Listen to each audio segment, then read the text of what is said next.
Muy bien, damas y caballeros. Damas y caballeros, tengan ustedes un excelente día, feliz 2021. Quiero agradecer a todo este maravilloso público que siempre nos ha seguido en las redes sociales. Estuvimos ausentes un tiempo, pero ya estamos de regreso con toda la energía y con nuevas cositas para nuestro público de Arica, Punta Arenas. Esto es el Late Mañanero Nutopía y yo quiero pedir un aplauso de todos los participantes.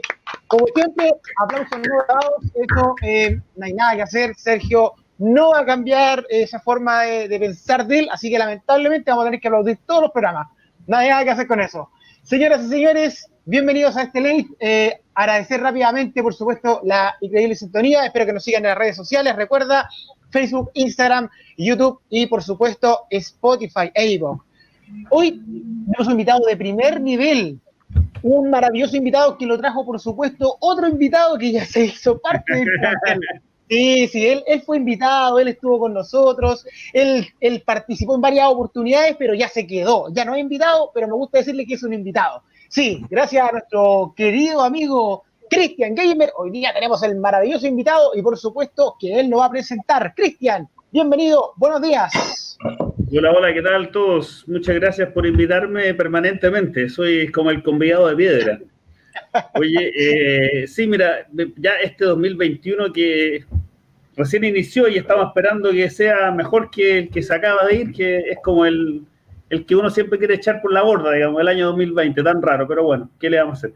Hoy día tenemos con nosotros a un invitado que yo he tenido la oportunidad de leer algunos de sus libros, me parece súper interesante, he escuchado algunos de sus comentarios en las radios y en internet, en las redes sociales también. Creo que se dedica a temas súper interesantes y va a ser una extraordinaria oportunidad de conversar de algunas cosas más actualizadas. Antes cortito, sí. Así cortito. Saludemos al Sergio, ¿no? Te dices que se lo saludamos, ¿no?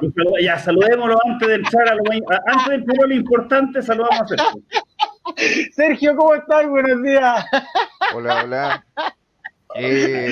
No esperaba que me saludaran porque el programa lo estábamos haciendo de otra manera, pero hola. Tenemos que saludarte, mínimo. La verdad es que yo no sabía si saludarte o no, pero dije, no, ¿cómo no vamos a saludar a mi compadre 2021? Así que hay un saludo cortito para nuestro amigo Sergio. Ese es el pequeño corte. Y vamos de nuevo. Ahora sí, Cristian, invite nomás. Sí, vamos entrando al tiro en lo que tenemos. Digamos, nuestro invitado hoy día es Mauricio Weibel. Y les cuento rápidamente, Mauricio es periodista, pero de la Universidad de Chile, pero además he leído por ahí que tiene un magíster en la Universidad de Chile en Gobierno y Gerencia Pública, tiene un grado de doctor en estudios americanos de la USACH, tiene otro magíster en la Universidad Metropolitana de Ciencia de la Educación, ha investigado temas sobre dictaduras militares, tráfico de armas, paraísos fiscales, desarrollo social o relaciones internacionales. El 2011 impulsó la creación de la Unión Sudamericana de Corresponsales, y donde hay hartos periodistas que generan contenidos para medios muy importantes como la BBC, el New Yorker, The Economist, la RAI italiana, Telesur y Xinhua, que es una agencia china, me imagino. Además es escritora, y aquí es donde, por aquí yo lo empecé a conocer, digamos, ha escrito un libro que se llama Asociación Ilícita, los archivos secretos de la dictadura, muy interesante. Escribió Traición a la Patria, que habla mucho sobre los temas de los desfalcos y fraudes que se produjeron dentro del ejército, y otro que se llama Ni Orden ni Patria, de algo similar, pero lo que es en Carabineros. Y este último 2020, vamos a tratar de preguntarle también un poco de eso, escribió uno que se llama La caída de las AFP, que yo creo que es un tema totalmente atingente. Entonces, Mauricio, buenos días, muchas gracias por acompañarnos y lo primero que quiero preguntar es, cuéntanos quién es Mauricio Weibel, cuéntanos un poquito de ti. Ay, no, nada, bueno, ya tú dijiste todo, ¿no? O sea, soy periodista y me dedico al tema de periodismo de investigación y eso es básicamente lo que yo soy, digamos, ¿ya? Eso. Así cortito, ya, Cristian. Cortito y al detalle, pero para entrar en un tema un poquito más personal, digo, tú no sé, eres casado, no eres casado, es de gran familia, eres de Santiago, eres de regiones, un poco para conocerte un poquito más en la parte más personal primero, antes de entrar en la parte más profesional. No, sí, bueno, yo nací y criado en Santiago y el resto, bueno, lo habitual todo el resto del mundo, pero a mí no me gusta hablar de mi vida privada, así que... Perfecto. No te preocupes, eso está... creo que además nosotros no hemos contado nunca nada de nosotros tampoco, así que no hay problema. Oye, cuéntanos un poco de cómo llegaste a esa beta de empezar a investigar sobre cosas, no sé, como los libros anteriores tuyos de Traición a la Patria y el otro, digamos. Cuéntanos cómo llegaste a empezar en eso. ¿Qué despertó en ti ese deseo de investigar estas cosas? Digamos, ¿fue casualidad? ¿Fue una decisión de niño? No sé. ¿Por qué te metiste en esos temas? Bueno, yo creo que el periodismo de investigación es una de las cosas más importantes y gratas que uno puede hacer profesionalmente. Y cada tema llegó o se fue construyendo por distintas casualidades, digamos. Traición a la Patria partió de un café. En un café cuando era un pequeño desfalco de 50 millones de pesos, ¿no? Y que terminó siendo un desfalco que hoy día no sabemos de cuánto es. Estoy hablando del Milico Gate, ¿no? Y de las 32 aristas que hoy día tiene. En el caso de la AFP, bueno, partió con el relato de una historia, de cómo se habían desfalcado a los inválidos, en el fondo. Como la AFP habían desfalcado, habían estafado a las personas que tenían derecho a la pensión de invalidez y a partir de ese relato se fue construyendo esto, ¿no? En realidad el libro ese de la AFP se empieza a gestar el año 2015, 2016, cuando me llama un abogado y me dice que un cliente suyo, que se dedicaba a transar miles de millones de dólares de AFP, como parte de su trabajo, como parte de un broker, quería hablar y quería explicarme los desfalcos y las operaciones ilegales que existían, ¿no? Yo me junté con esta persona, con el abogado al lado, y él me explicó una serie de cosas, algunas que era posible comprobar documentos y otras que no. Y a partir de esa historia es que, de esa confesión anónima, digamos, es que empieza a armarse toda esta historia de las AFP, ¿no? Que hace 3, 4 años atrás parecían algo así como la Biblia, ¿no? Los 10 mandamientos eran intocables. Y hoy día cambió porque nos damos cuenta que es un sistema que no funciona. Es verdad, digamos, y es muy fuerte lo que tú mencionas respecto a que hace algunos años atrás probablemente las AFP eran, yo no diría que la piedra filosofal del modelo, digamos, pero probablemente anda por ahí, digamos, tiene que ver con ese concepto que es un paradigma muy economicista de que la generación de dinero puede servir para ciertos fines que no necesariamente son los mismos que están declarados, digamos. Entonces hay una cosa media extraña ahí en el uso y en el abuso también de parte del sistema, digamos. Sí, claro. Por ejemplo, este año la mitad de las personas que se jubilaron, hasta julio por lo menos, pudieron autofinanciar una pensión de 49.000 pesos promedio. Y en el mismo periodo, ¿ya? Las AFP obtuvieron utilidades diarias de 900 millones de pesos al día. Sí, bueno, los números a nivel de las AFP en países como Chile, que son países relativamente pequeños, aún así son números realmente exorbitantes, digamos, son números que cuesta tenerlos en la cabeza por el tamaño de los recursos que se están moviendo.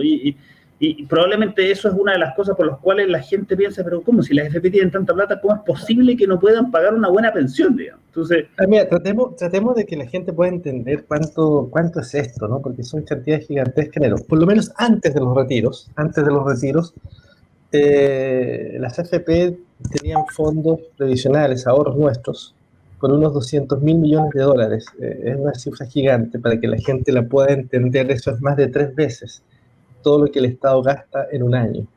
Es 2 veces todo lo que produce Venezuela al año. Es lo que produce en Ecuador, Bolivia y Uruguay al mismo tiempo en un año. O sea, es una cantidad gigantesca de dinero.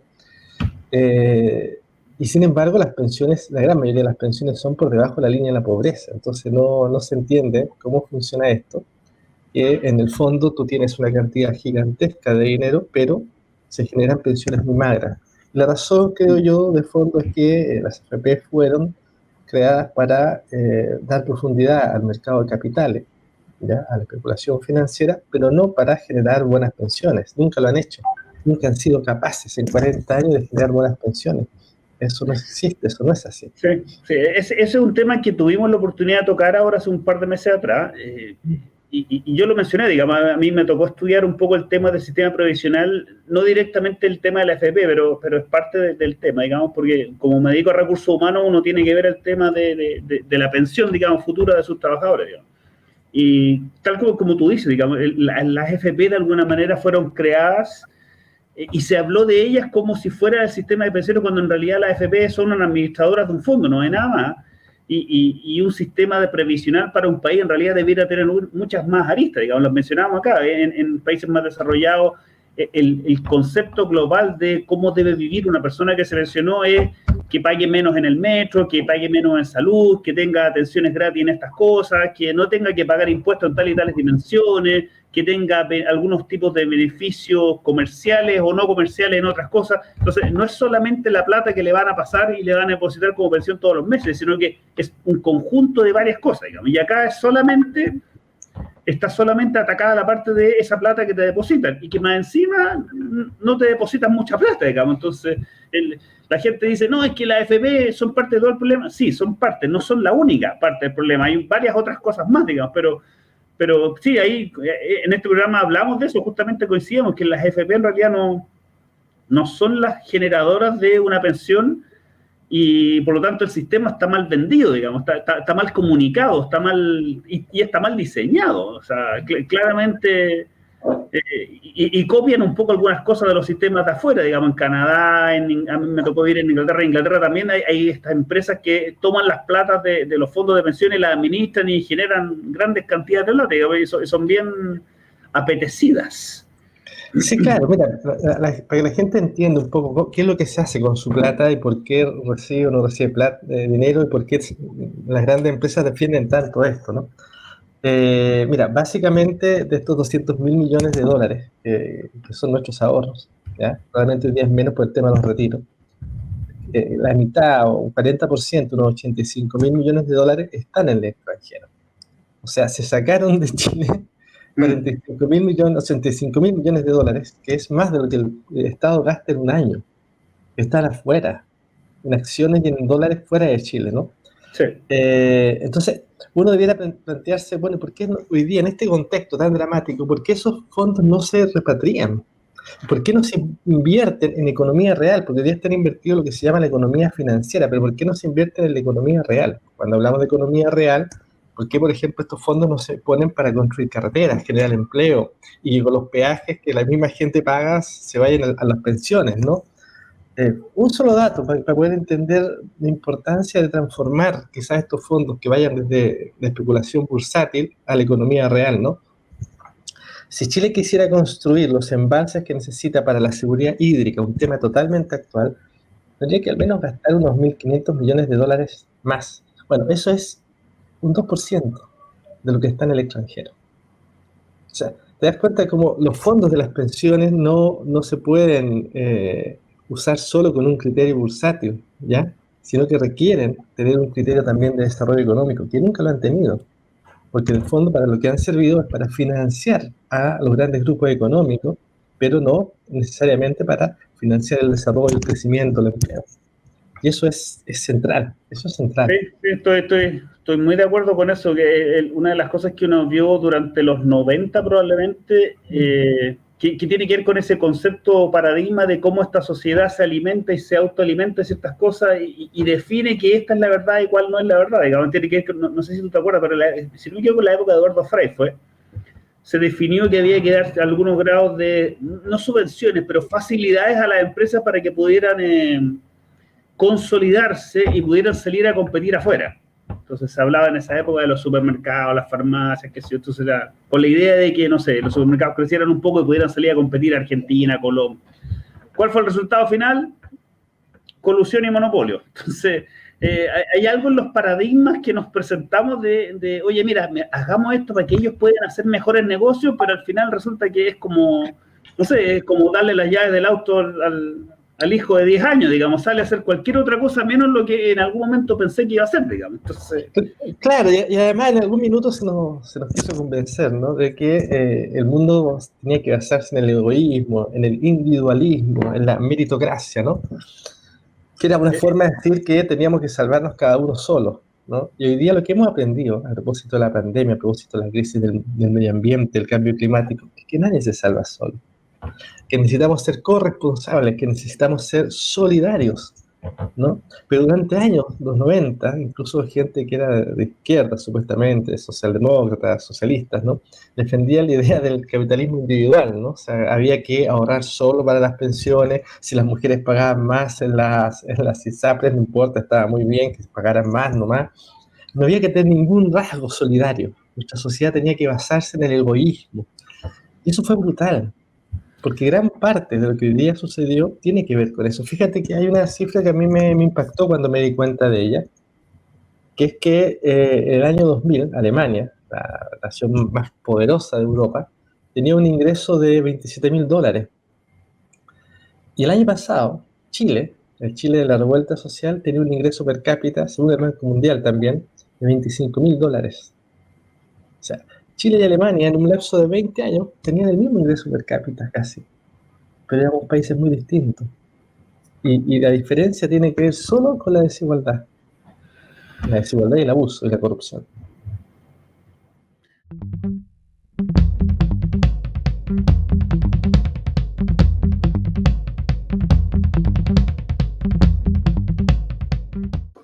Ok, estamos de regreso entonces después de esta mini pequeña pausa con esta gran entrevista que le tenemos con esta persona que trajo nuestro invitadísimo. Yo lo digo invitado, para mí Cristian va a ser siempre un invitado. Así que nada, continuar con nuestro querido amigo que hoy estuvo con nosotros presente y por supuesto ha dado testimonio de varias cosas interesantes que ocurren en nuestro país chilito. Yo tengo un par de preguntas para él, pero también la voy a hacer cortita y precisa. La primera, hablando también del mismo tema de la AFP y preguntarte a ti, Mauricio, cuando empezaste con esto, de las investigaciones, ¿hubo miedo? ¿Tenías miedo de que te pasara algo, de que te fueran contra tuya, de que a lo mejor te fueran a buscar a tu casa? No sé, uno pensando un montón de cosas de repente cuando empieza con esto de las investigaciones. No, la verdad es que Chile es un país seguro. Para el periodismo de investigación no es comparable con lo que sucede en otros países donde a mí me ha tocado a veces conocer realidades, digo Centroamérica, México, Colombia. A mí me ha tocado hacer clases en esos países de periodismo de investigación y es una realidad completamente distinta, o sea, no es comparable. Este es un país seguro, uno puede hacer el trabajo y, como dice mi amiga y colega Mónica González, sería un despropósito decir que aquí hay una persecución o Claro.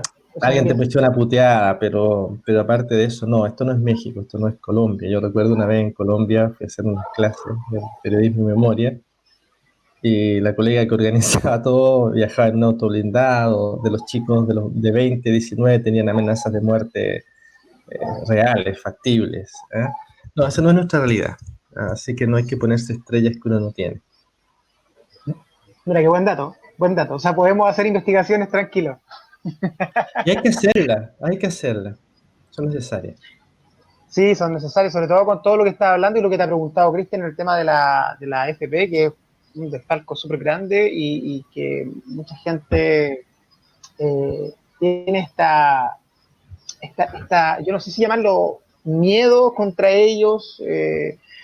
Es como la AFP no, son intocables o eran intocables. Entonces, hoy en día se ha sabido tanto del tema de la AFP y el tema de que tampoco funciona, porque ya nos dimos cuenta que no puede ser un capitalismo, como tú lo mencionaste recién, pensado en uno mismo.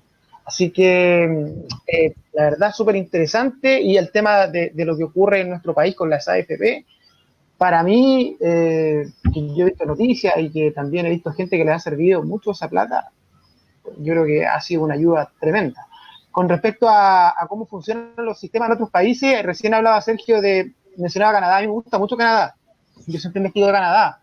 Entonces, allá el sistema es súper distinto, es un sistema de reparto, donde un fondo, y dependiendo de la cantidad de años que uno trabaja o tiene su puesto, recibe una jubilación. Eso acá es súper difícil implementarlo, me parece, ¿o no, Mauricio? Lo que pasa es que yo creo que el sistema FP como lo conocimos tiene que cambiar. O sea, tiene que cambiar la constitución, que es el primer paso. Y una vez modificada la Constitución y establecido qué tipo de sociedad queremos tener, porque en el fondo el debate de la Constitución no es un debate legal, es un debate ético, es un debate, en fin, social respecto a qué tipo de humanidad queremos construir, ¿no? Y cuando tengamos eso claro, tenemos que pensar cómo vamos a tener un sistema de derechos sociales, y ahí dentro de eso está el tema de las pensiones claramente. Probablemente vamos a tener fuerza como país, como sociedad política y social para avanzar un sistema mixto que se llama, ¿no? O sea, una parte que sea el aporte individual de las personas, otra parte que sea un aporte cooperativo, o sea, todos ponemos dinero en un fondo común que nos ayuda a todos, ¿ya? Si algo hemos aprendido en estos meses, la solidaridad. Y otro es el aporte del Estado, ¿no? Que en el fondo el Estado ponga para aquellos que han tenido una menor, digamos, posibilidad en la vida, o que nacieron en pobreza, enfrentaron trabajos precarios, y que van a tener, por lo tanto, una pensión más baja, ¿no? Fíjate que eso hoy día de alguna forma existe en el sistema de las Fuerzas Armadas, ¿no? Y tú te encuentras con militares que hoy día tienen pensiones de hasta 7 millones de pesos al mes. 7 millones al mes, ¿no? Y de esos 7 millones, el 94, 95% son nuestros impuestos, ¿no?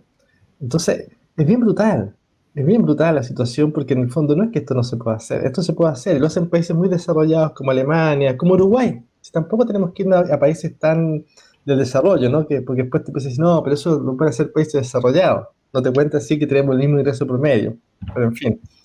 Pero pueden hacerlo países como Uruguay, que no tiene deuda, que es un país estable, que controló el COVID, ¿no? Sin problema, que gana el fútbol.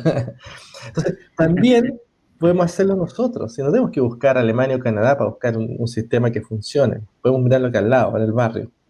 Entonces, eso es súper importante tenerlo claro, porque vamos a tener que dar esa discusión, y probablemente no se va a poder cambiar todo de un día para otro, porque tú no puedes tomar, entiéndase, 200.000 millones de dólares que están en acciones, en bonos, y venderlos de un día para otro. Eso sería un desastre. O sea, ahí las corridas financieras, bursátiles, serían un desastre. Alguien sería muy rico con eso. Vamos a tener que tener esos dineros y de a poco ir normalizando esa situación. Probablemente lo más sensato sería los dineros que están en el extranjero, repatriarlos y meterlos directamente en economía real, o sea, empleo, crecimiento, desarrollo, ¿no? Porque es muy distinto que tu dinero, que tus ahorros como trabajador, como trabajadora, estén en la bolsa, a que estén construyendo hospitales, estén construyendo carreteras, estén construyendo colegios, estén construyendo habitaciones, casas, para la gente que más lo necesita, ¿no?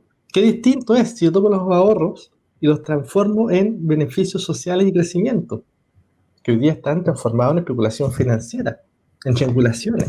Sí, yo creo que ahí Mauricio está dando un punto súper importante que tiene que ver con ese paradigma que se genera en sociedades como la nuestra respecto a dónde conviene más poner las lucas, digamos. O sea, en los años 90, cuando Chile estaba creciendo al 10%, el rendimiento de las platas del mercado de capitales era, no sé, 20% al año. O sea, entonces, en esas condiciones era, claro, probablemente tenía sentido a lo mejor en esa época poner la plata en el mundo medio ficticio, digamos. Ficticio desde el punto de vista de que no es algo tangible, digamos, sino que son planillas Excel, digamos, de platas para allá, platas para acá. Hoy día probablemente tiene ese paradigma ido cambiando. Hoy día los rendimientos no superan el 3,5%, 4%, 5% en promedio, digamos. Claro, hay algunos fondos que de repente hoy día pueden estar dando 20% al año porque están pasando por una industria espectacular, digamos, pero en general eso no sucede. Y hay una cosa ahí que los ingenieros estudiamos alto que tiene que ver con la tasa de descuento o el valor presente neto de un proyecto. Se mide en relación a la capacidad de la tasa de descuento que uno le puede sacar, que es el rendimiento, al final no es otra cosa, digamos. Claro, los proyectos de infraestructura en general son de largo plazo y tienen rendimientos pequeños, pero hay algo ahí que no es solamente yo pongo 10 pesos acá y estos 10 pesos me van a generar 0,001 peso por año. Oh, no, es muy poco, sí, pero esos 10 pesos yo estoy invirtiendo en hacer más carreteras.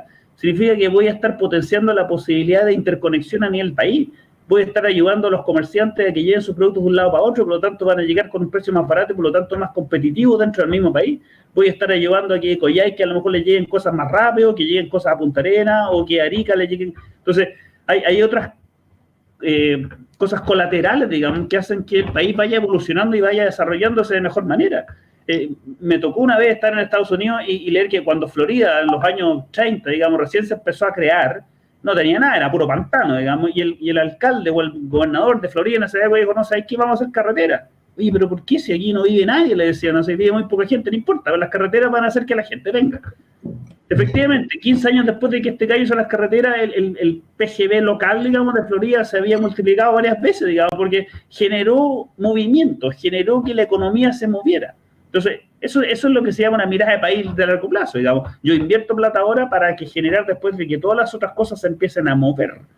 Es un poco eso, digamos, y que linkeo con lo que dijiste tú, Mauricio. Tenemos que dejar de pensar en eso de que yo me rasco con mis propias uñas.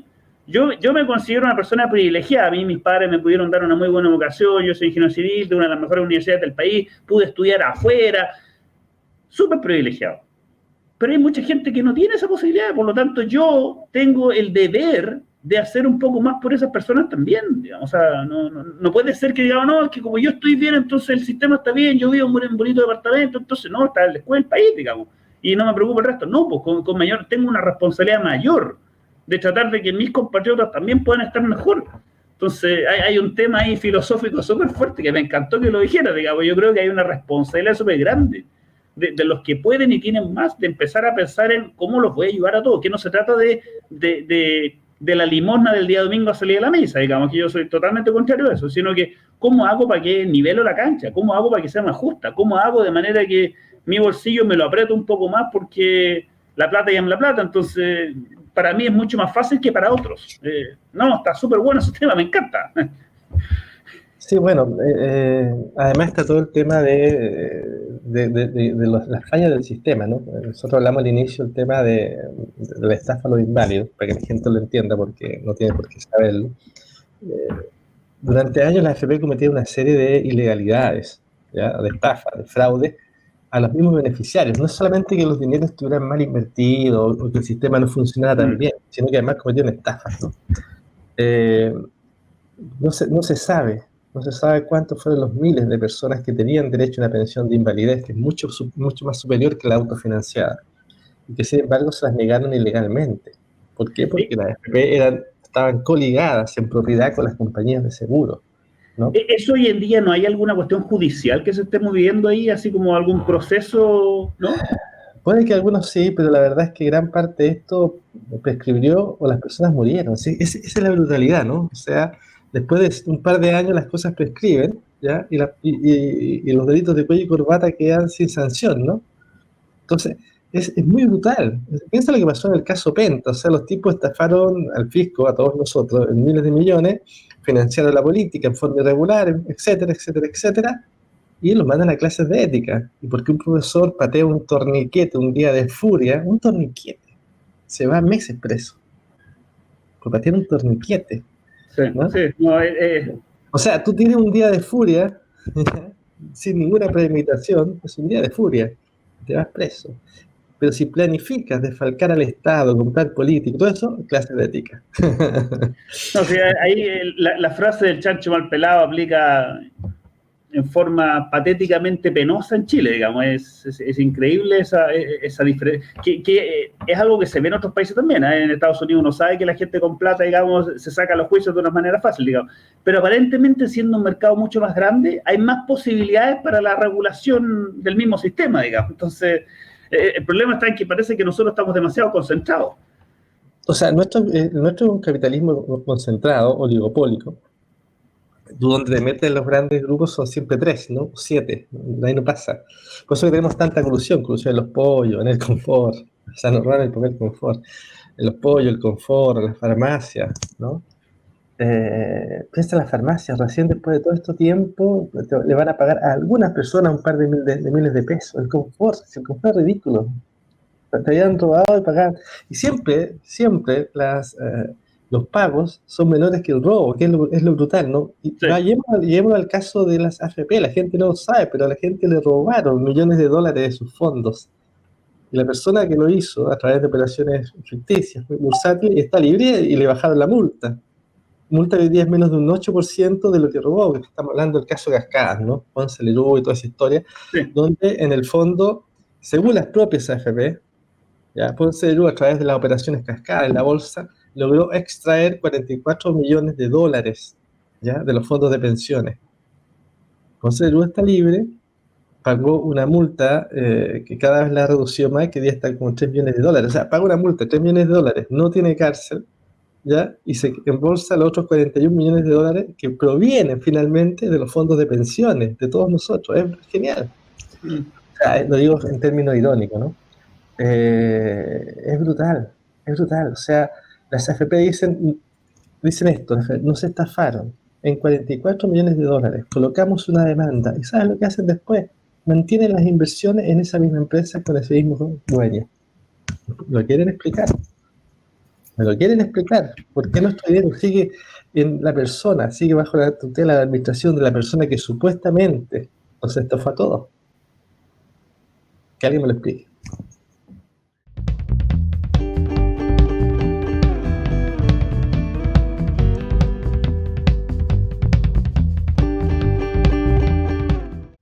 Muy bien, estamos de regreso después de esta breve pausa. Amigos y amigas, oye, el invitado de hoy día, espectacular.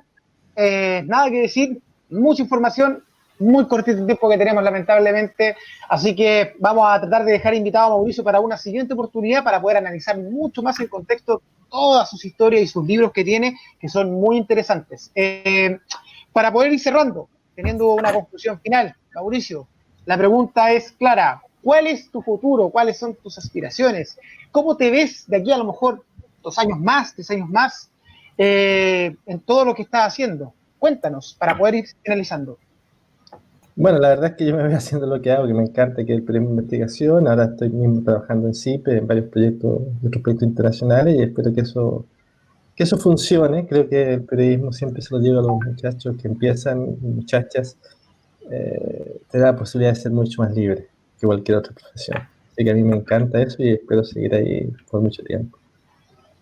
Perfecto. Mira, cortito y preciso. Mira, tocaste un tema chiquitito. Un consejo para los futuros periodistas. ¿Cuál sería tu consejo? Que actúen con pasión, que se enamoren de lo que hagan. Generalmente las profesiones, nunca nadie te dice eso en la universidad, pero la verdad es que en este trabajo, y sobre todo en este trabajo del periodismo de investigación, tiene que ser pasión. No hay ni otra forma de hacerlo. No es un trabajo oficina, no es un trabajo donde marcan un ticket. Esto es pasión. Pasión por la justicia, pasión por la sociedad, pasión por lo que sea, pero tienes que hacerlo con pasión, si no, no funciona.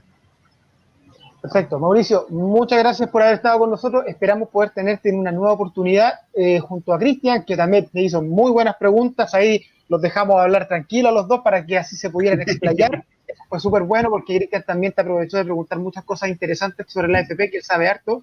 Así que nada, es momento de despedirnos. Vamos a comenzar con Cristian. Sí, quería darle las gracias a Mauricio por el tiempo, por la gentileza de estar con nosotros. Yo creo que hay varios temas de los cuales casi fue como evidente que coincidimos en la mirada más bien, no sé, político-filosófica, digamos, y quiero aprovechar de decir eso, digamos. Parte de la gracia del periodismo investigativo que pueden hacer personas como Mauricio o cualquier persona, digamos, tiene que ver con esa posibilidad y esa necesidad y ese deseo de cuestionarse las cosas. Da lo mismo si yo soy de derecha, izquierda, de arriba, de abajo, de más atrás, de más adelante. Tengo que ser capaz de valorar que el otro lado o el lado mío se estén todo el tiempo cuestionando lo que hacemos. Porque de qué otra manera vamos a poder avanzar. Mauricio mencionaba que Chile es un país relativamente seguro comparado con otros. Eso también tiene que ser un motivo de orgullo. O sea, el chileno en general somos bastante autoflagelantes. No, que mi país es más. No, viejo, si este país tiene cosas muy bonitas, muy lindas, muy bonitas, digamos, pero también tiene mucho por crecer y por lo tanto ese es parte del orgullo que tenemos que sentir como sociedad de cómo la tratamos de sacar adelante. Y para eso yo le pido al de izquierda, al de derecha, oye, cuestiónenme todo el día, porque es la única forma que yo me dé cuenta cuando estoy metiendo las patas. Y como yo quiero que todos mejoremos, necesito que estén todos cuestionándome. Yo se lo digo a mis hijos, pregúntame, cuestióname, si algo que no entiendes, dímelo de nuevo, porque a lo mejor yo soy el que está equivocado. Yo soy el que tiene que votar sus paradigmas y eso creo que eso es una de las cosas más hermosas que podemos tener y hay que darle las gracias a la gente que se dedica al periodismo investigativo porque nos permite estar cuestionándonos todo el día y es súper necesario. Eso, yo con eso quería despedirme hoy día. Gracias, Mauricio. Muchas gracias, Cristian. Ahora, Mauricio, adelante, despídase de la gente. No, gracias a ustedes y un abrazo y que este 2021 sea mucho mejor que el 2020, que no lo vamos a olvidar nunca. Y nada, un abrazo grande y que nos reencontremos en la calle finalmente. Chao. Que nos reencontremos en la calle y que nos reencontremos ojalá en un nuevo programa. Te vamos a volver a invitar, Mauricio. Esperamos puedas tener una oportunidad para conversar con nosotros. Sergio, ¿se va a despedir? Sí, bueno, agradecer a Mauricio por haber participado. En realidad, como decía yo fuera de cámara, no lo conocía, son muy interesantes los temas.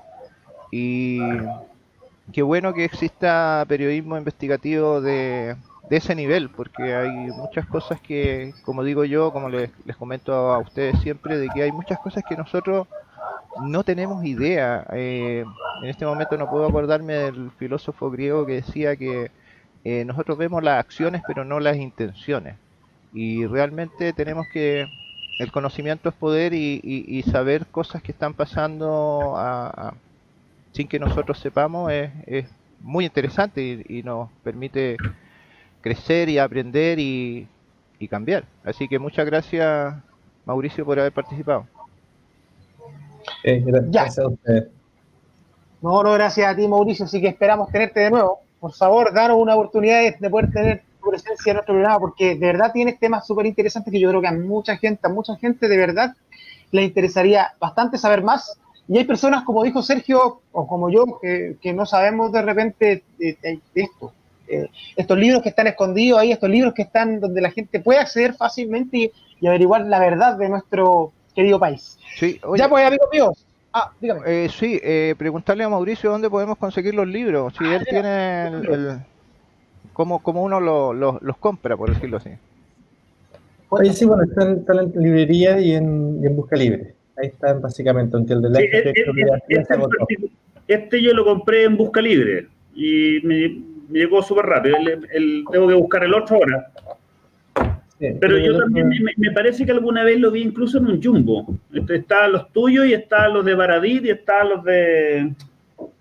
Estaba Francisco Ortega también. O sea, había varios libros de escritores chilenos que me pareció, justo los pude ver por ahí por casualidad, de diferentes temas, obviamente, pero hay de todo. Y en el Jumbo, mira.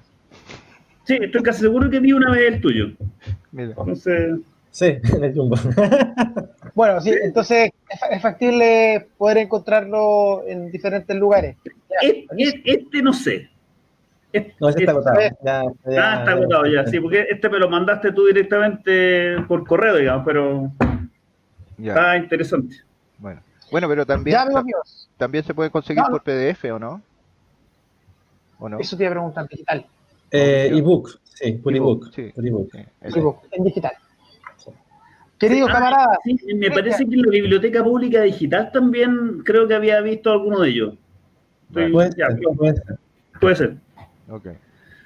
Ya, ahora sí, finalizo. Ahora sí. Corto. Dale nomás. Sí, dale. Oye, para que todos vean que este programa se hace en vivo y en directo, y que por supuesto las cosas que suceden acá, suceden. Amigos míos, momento de despedirnos. Muchas gracias. Esperamos que tengan una excelente semana. Feliz 2021 para todos nuestros amigos, que sea mejor, como dijo Mauricio, que el 2020, que se venga cargadito de energía y que ojalá el COVID nos dé la pasada definitivamente, porque ya nos tiene hasta por acá el COVID con sus problemas, así que ojalá que las vacunas funcionen completamente.